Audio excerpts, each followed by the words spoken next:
welcome for the final time to our last episode of the Time Culprit. We hope you enjoyed our series, and if you have, please like and subscribe. Now, without further ado, welcome to 1969. Previously on The Time Culprit, X and Keone pushed Athalia into the portal, sending her way into the future and giving themselves another time period to fix. These computers are huge. When are we? Judging based on the brand of computer and the sign outside the door, this is around the time of the space race in NASA. Wasn't that important? And didn't it have something to do with the Soviets or something? Yes. Look at you, using that little mouse brain of yours. We need to find out what specific time we're in, and see how we can change it for the better. X and Keone have jump-started us, and I wasn't prepared. You're not prepared? That's a change for one. Athalia and Kazooie decided to change some of the coding on one of the computers to put the Americans back a couple of weeks. They planned to spend a couple of hours trying to figure out how to work the enormous, complex hunk of metal. Meanwhile, X and Keone jump through the portal, frantic to catch Athalia before she wrecks a rocket headed out of the atmosphere. They land outside of NASA, beside a small newspaper stand just minutes after Athalia and Kazooie land. X, look! There's a date on this newspaper heading. July 19th, 1969. That's the day before the moon launch of Neil Armstrong, Michael Collins, and Buzz Aldrin.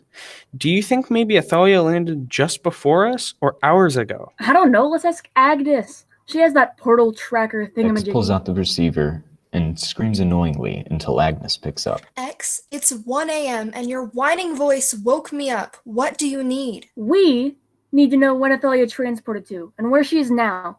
Sorry I woke you up from your oh-so-important beauty rest, which, by the way, is not as necessary as saving space and time. Okay, you're salty. Anyways, while you were on a rant, I ran the stats, and Athalia landed 2.47 minutes before you, and now she's in the computer room of NASA.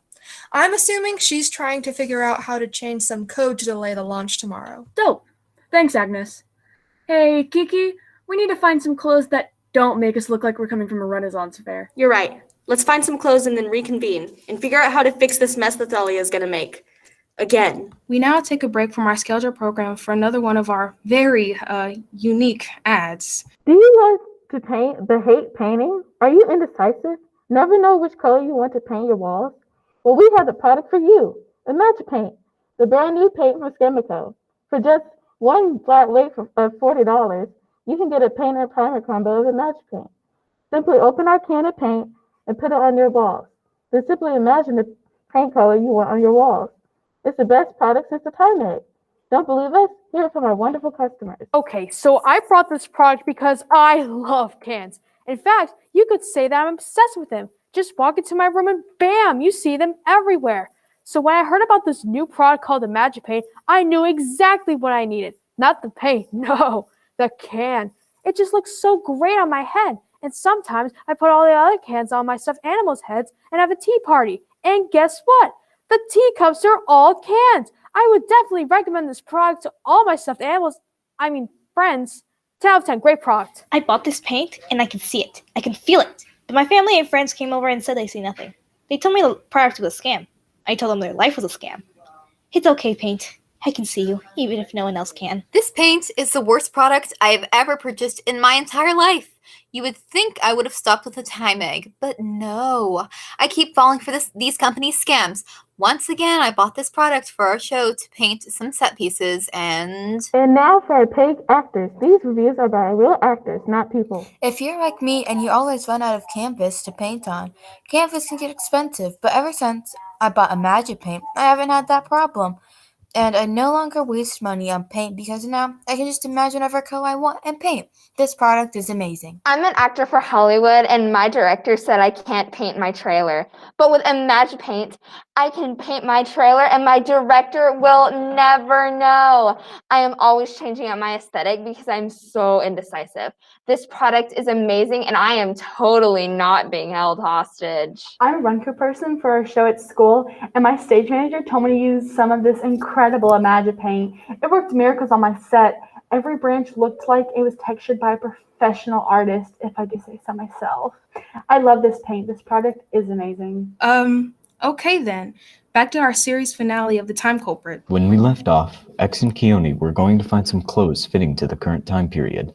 and thinking of a new plan to stop Athalia from changing the course of time once again. So, this is an interesting outfit. Anyways, we need to find out what Athalia is really doing. Because what we're going off right now is just theories. You're right, X. Let's see what she's up to. X and Keone walk into NASA when X catches a whiff of something delicious and leads their group into the cafeteria. Meanwhile, Athalia and Kazooie are poring over a book of code in the mission control room, learning how to code the computer and speak basic. Seriously, X? Food? Right now? Dude, it's like 3 a.m. There is no way Athalia is messing anything up right now. Relax. Have some cinnamon rolls and, oh my. What? Look at this huge sack of rice. It's rice. It's a giant sack of rice. I am so taking this. X, Keone, and Reggie sit down after their cinnamon rolls and have a nice, big breakfast, so big that it puts them into a small cat nap. Meanwhile, in the mission control room... 9:30. We still have plenty of time, and you're always smarter after you slept, and you haven't slept in days. Ugh, you're right. I suppose a small nap wouldn't hurt. Athalia decides to take a short nap in one of the most historic places in America, at the same time that X, Keone, and Reggie had fallen asleep. At 4:30 in the morning, an intern, who is a little cold and is wearing a hat, comes into the cafeteria and sits down with a cinnamon roll next to X. Oh my gosh, did you guys work here all night and fall asleep? You must have been working really hard on making sure the code added up for today's launch. What? Breakfast, huh? What's going on? You guys, you slept here overnight, right? Oh, yes, of course. That hat. It looks very suspicious. Oh, my hat, you like it, eh? Keone, this guy's clearly a Russian spy. Look at that Russian hat and his accent. The Canadian accent? No, that's definitely there to throw us off and make us think he's not Russian. That hat, though, it gives it away. Are you okay? You're giving me a weird look. I promise I didn't eat the last cinnamon roll. There are more in line. Deflection! I don't trust this guy at all. Okay, well, I'm just going to go and eat this outside It's so cold in this building. The intern leaves, while X watches him as he exits. X, what is up with you? That guy is clearly a Russian spy! Here to steal information and report it back to their comrade Vlad or whatever. So they can beat us in the space race. I really do not think he was a Russian spy. That's what they want you to think. But they won't fool me. All right. Well, we better get going if we're going to catch. Athalia and Kazooie follow the smell of food and walk into the cafeteria, seeing X and Keone standing up groggily. I love you guys more than anything.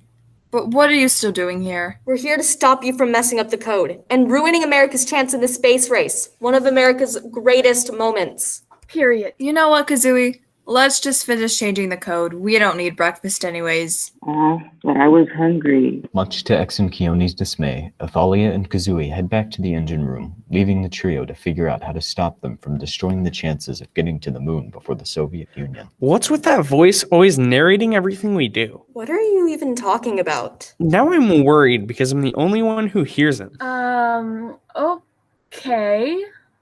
Anyways, we have to figure out how to stop Athalia. Before anyone can come up with some bright or not so bright ideas, Reggie spots Kazooie sneaking into the cafeteria to grab something to eat. Look over there. If we get Athalia's companion, we should be able to get some information out of him. X scoops up Kazooie and a freshly baked, gooey cinnamon roll and keeps a firm grip on Kazooie in one hand and the pastry in the other. If you want food, then you give us information. Come on, man. All I want is breakfast. And we want information. Now spill, or I'll eat this right in front of your face. They're not joking, even though that's kind of harsh. I think I hear some weird investigation going on over there. I don't think you got enough sleep last night, buddy. What is Athalia doing in that lab? Tell us! Fine, I'll talk. We're changing some code in a certain server. That could throw off the launch a little bit, but not be fatal to the astronauts in the rocket. Of course, this is just theoretical. We aren't space engineers, and we don't exactly know what we're doing. Finally, some of your lab mouse intelligence is showing up. What is that supposed to mean? It doesn't matter. What matters is that Mom is putting people's lives at risk with the unknown she may be causing. We need to stop her before it's too late. Kazooie, we can have that whole cinnamon roll as long as you show us where the computer lab is where Mom is working. I'm so hungry. Whatever it takes to get that thing in my mouth. As they walk in the direction of the lab, Kazooie devours the cinnamon roll, trying to explain directions while licking up the sugary goodness. Finally, with some wrong turns due to a full mouth, they reach the computer lab where Athalia can be seen through the window, feverishly working on a huge hunk of metal. X charges without any plan in place, tackling Athalia and spilling the coffee that she had grabbed from the cafeteria. They realize what they've done and quickly hurl the huge bag of rice all over the machine. Oops. That's the last straw, X. Give me your remote. Now. No. We need to figure this out together and make sure no lives are lost. Before Keone can continue, a very important voice comes over the speakers. Since President Kennedy gave such a great speech last time, sending us on the mission to the moon, I think I'll be leaving you with some short and sweet words. Goodbye and good luck. Well, that was anticlimactic. How are we supposed to fix all of this? A sack of rice isn't going to soak up all that coffee. Oh my gosh. Coffee on our computers? This could ruin our entire launch. The engineer rushes over to the computer, checking the damages and realizing to himself this launch computer wasn't actually necessary to the launch. He didn't let the people running it know that, though. He didn't want to see any more work down the drain. Now, I don't ever want to see you again, and our hard work is ruined because of you. Before they are escorted out, Reggie and Kazooie start arguing about who is the more intelligent animal companion. They get so into it, they start chasing through the halls in random directions. The Williams family runs after them. You think you're smarter than me? The most intelligent thing you've said on this entire journey was 5 minutes ago. I've known just the right thing to help Athalia each and every time she needs it. Can you do the same thing about your children? The rodents reach mission control room and burst in, drawing stares of the men and singular woman in the room. They continue to quarrel until they notice everyone is staring at them, and the blank silence is pierced by the sound of an astronaut over the loudspeaker. Hey, everything okay down there? We need to know if we're launching this thing. What is going on down there? Sorry, gentlemen. We're having some distractions come our way. But we're in our stations and prepared for launching. Houston, do we have a problem? This is Houston. Yeehaw. Sorry, this is Mission Control in Houston. Everything is perfect and ready for launch. Wow, that's Joanne Morgan, the only woman in the mission control room for NASA's launch of the Apollo 11. Preparing for launch in 10, 9. The launch goes off without a hitch, and though the speakers, as the engineers prepare the computers for the long voyage up to the moon, they play Kennedy's speech. We choose to go to the moon in this decade and do the other things, not because they are easy, but because they are hard. That was inspiring. I'm glad you didn't ruin everything, Mom. Finally seeing some of her mother in Athalia, and hugs her tight. X, Keone, and Reggie, who I didn't forget. I know how to program you home. And I know Athalia is with you. Bring her home too. We can mend what's broken in her mind. Agnes explains to Keone how to set the remote to the right day and time where it would bring them back to normal. X, Keone, you're going to be a little surprised when you come home. A lot happened. He presses the button, grabs Athalia away from Joanne Morgan and everyone, and jumps into the portal. Getting closer and closer to home, they land on the huge platform next to an exhausted Agnes, who has a machine ready to zap Athalia back to normal. This is for your own good, my friend. Agnes zaps Athalia straight in the head with the machine, and it knocks Athalia out for a couple of minutes, leaving X and Keone to hash everything out with Agnes. You two had a big adventure, didn't you? That's a little bit of an understatement, but I did get to meet Genghis Khan, which was awesome! All time.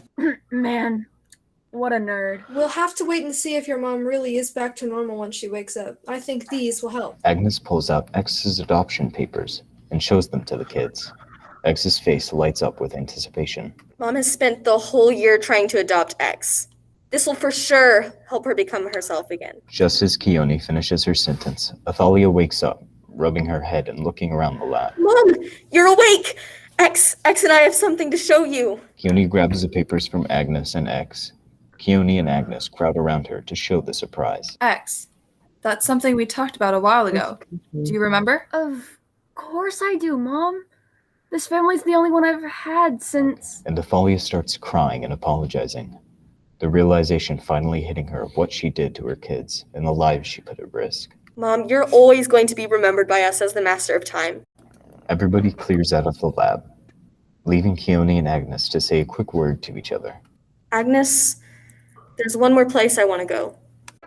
Keone explains where she wants to go, and Agnes coordinates the remote, opening a portal to where Keone needs to go. Keone takes a deep breath and checks into the hospital where her dad is being treated for stage 4 cancer. She holds his hand and says one last goodbye, like she never got to do before he passed. Hey, Dad.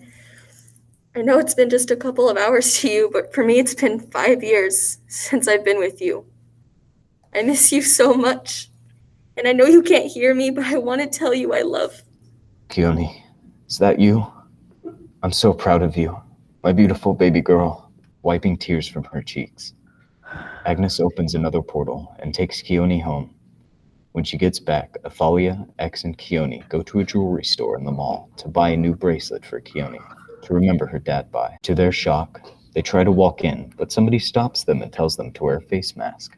Mask? Like a theater mask? Why? A mask like a face mask. It's 2020. COVID-19 says you put on a mask to enter any building or place of work. Look, I know you don't have to go to school anymore, but you still have to wear a mask. What? It's escalated that much? Everything was fine when we left. Just listen to the worker, kids. Do you have any extra masks for us to use? Yes, $1 each. You can come in now. Man, this time period sucks. Let's go back to the Mongolian era. No. That concludes our series of The Time Culprit. We hope you enjoyed and liked our series finale and share with your friends.